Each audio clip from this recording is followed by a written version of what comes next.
Assalamualaikum warahmatullahi wabarakatuh.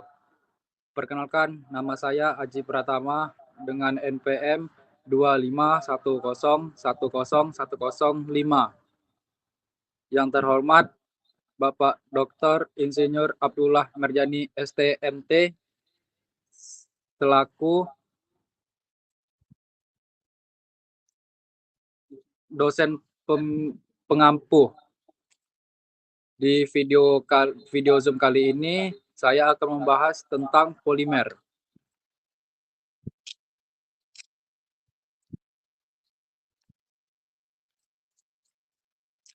Yang pertama itu struktur pembahasan. Yang pertama A, konsep dasar polimer, yang disebut juga dengan isonim, monomer, polimer, tripolymastik, dan trimesting. Yang B, perilaku mekanik polimer, stress strain, viscosity, fracture, deformation. Yang C itu ada glass transition temperature, atau disebut juga dengan sifat glassy, definisi, dan dampaknya.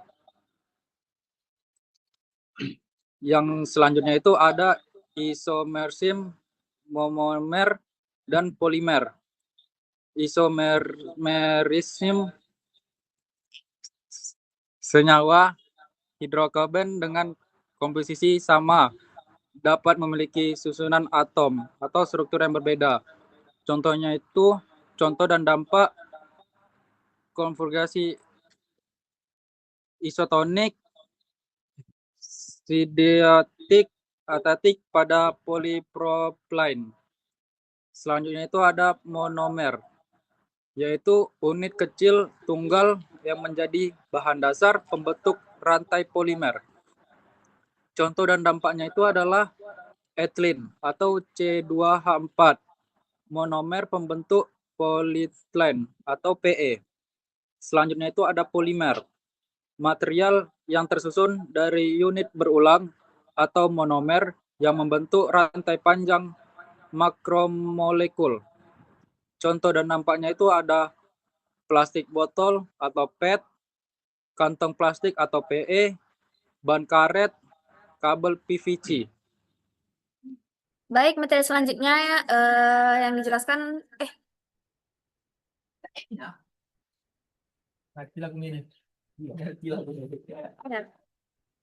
Baik, materi selanjutnya yang akan dijelaskan oleh saya, Salsabila Yolanda Putri dengan NPM 2510100168. Nah, di sini saya akan menjelaskan mengenai termoplastik versus thermosetting polimer. Yang dimana termoplastik itu melunakkan saat dipanaskan, mengeras saat didinginkan, sampai proses karya reversible dan dapat diulang. Lalu relatif lunak, struktur rantai linear atau bercabang. Contohnya PE, PP, atau PVC. Nah, aplikasinya itu casing HP, botol, dan pipa. Nah, dampak lingkungannya itu dapat didaur ulang atau dilelehkan ulang, tetapi jika dibuang sembarangan tetap sulit terurai dan dapat menjadi mikroplastik. Lalu ada thermosetting, yaitu mengeras secara permanen saat dibentuk, tidak melunak atau melebur saat dipanaskan ulang. Lalu memiliki ikatan silang atau crossing link, kovalent antar rantai, lebih keras dan kuat. Contohnya itu epoksi dan bakelit. Aplikasinya itu PCB dan komponen listrik. Nah, dampak lingkungannya pula itu tidak bisa dilelehkan ulang sehingga sulit didaur ulang, sampai umumnya berakhir sebagai limbah permanen. Sebelumnya, perkenalkan nama saya Benita Olivia Josephus dengan NPM 2510100143. Yaitu berita apa? Patah pada strand kecil tanpa deformasi plastik berapi. Ada plastik melewati titik lulu, lalu mengalami necking sebelum putus. Ketiga, elastomerik atau elastis tinggi, strand sangat besar, dapat kembali bentuk semula.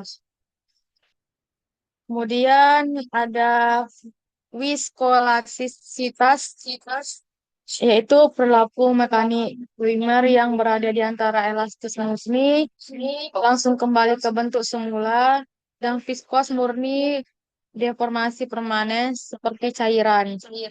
Polimer menunjukkan kombinasi keduanya disebut viskolastis. Elastis yaitu strain langsung muncul saat dibebani, langsung hilang saat beban dilepas. Kemudian ada viskolastik, strain meningkat perlahan dan saat beban dilepas, sebagian strain tertinggal recover tidak sempurna. Terakhir ada vikos, yaitu strain terus bertambah selama beban diberikan dan tidak kembali sama sekali saat beban dilepas. Hubungan dengan mikroplastik dan lingkungan, yaitu perilaku vikolastik menyebabkan polymer berulang kali berdeformasi tanpa langsung patah. Namun, setiap siklus deformasi melemahkan ikatan rantai molekul. Kedua, pelemahan berulang ini mempercepat pemecahan polimer menjadi fragmen kecil di lingkungan, terutama akibat paparan UV, suhu, dan abrasi mekanis. Ketiga, mikroplastik yang terbentuk dapat mencemari air, masuk ke tubuh organisme, dan terakumulasi dalam rantai makanan. Baik, perkenalkan saya Bustianuar dengan NPM 251010 Slide selanjutnya yaitu fracture and deformation. Fracture atau patah. Yang pertama, kegagalan dibagi menjadi 3, yaitu kegagalan material akibat retak pemisahan. Dapat bersifat brittle atau rapuh tanpa deformasi banyak, atau ductile disertai deformasi plastik sebelum patah. Yang kedua, pada polimer fraktur sering dimulai dari cacat mikro atau defect seperti void atau ujung rantai yang lemah. Lalu yang ketiga, contoh nyatanya botol plastik yang menjadi getas dan pecah setelah lama terpapar matahari atau photodegradation. Lalu selanjutnya deformation atau deformasi. Perubahan bentuk akibat beban elastis atau sementara kembali ke bentuk semula, atau plastis. Permanen rantai molekul bergeser atau terurai sebagian. Yang kedua, pada polimer semikristalin, deformasi plastik melibatkan peregangan dan penyelarasan rantai atau change alignment. Lalu yang terakhir, deformasi berulang mempercepat kerekatan mikro, fragmentasi, lalu kontribusi terhadap mikroplastik dan pencemaran lingkungan. Baik, saya Eri Martopan. Dengan NPM 2510100167. Di sini saya akan menjelaskan tentang sifat glassy and glass transition atau temperatur. Yaitu kapan polimer bersifat glassy. Polimer itu bersifat glassy terutama amorf atau bersifat keras, kaku, dan rapuh seperti kaca. Ketika suhunya berada di bawah suhu transisi, maka gelasnya rantai molekul terkunci dan tidak bisa bergerak bebas. Terus seperti apa itu glass transition atau temperatur? Nah, TG adalah suhu di mana polimer amorf berubah dari keadaan keras, rapuh, menjadi lebih lunak dan fleksibel, atau rubber CRI, bukan titik lele, melainkan transisi fase sekunder. Kemudian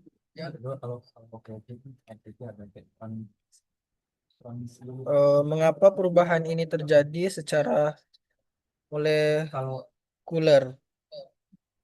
Perubahan ini terjadi karena di bawah TG energi internal tidak cukup untuk mengatasi gaya antar rantai sehingga segmen rantai membeku. Di atas di atas TG energi internal cukup besar sehingga segmen rantai dapat bergerak atau berotasi bebas, membuat material lebih lunak. Kemudian dampak TG atau transit temperatur. Produksi sehari-hari itu seperti produksi plastik dapat menjadi gelas dan mudah retak di cuaca dingin atau melunak melengkung di cuaca panas mendekati atas TG. Kemudian di pencemaran lingkungan, siklus panas dingin berulang di dalam siang atau malam musim, mempercepat sampah plastik menjadi rapuh dan pecah menjadi mikroplastik. Di video Zoom kami ialah polimer bermanfaat tapi perlu dikelola.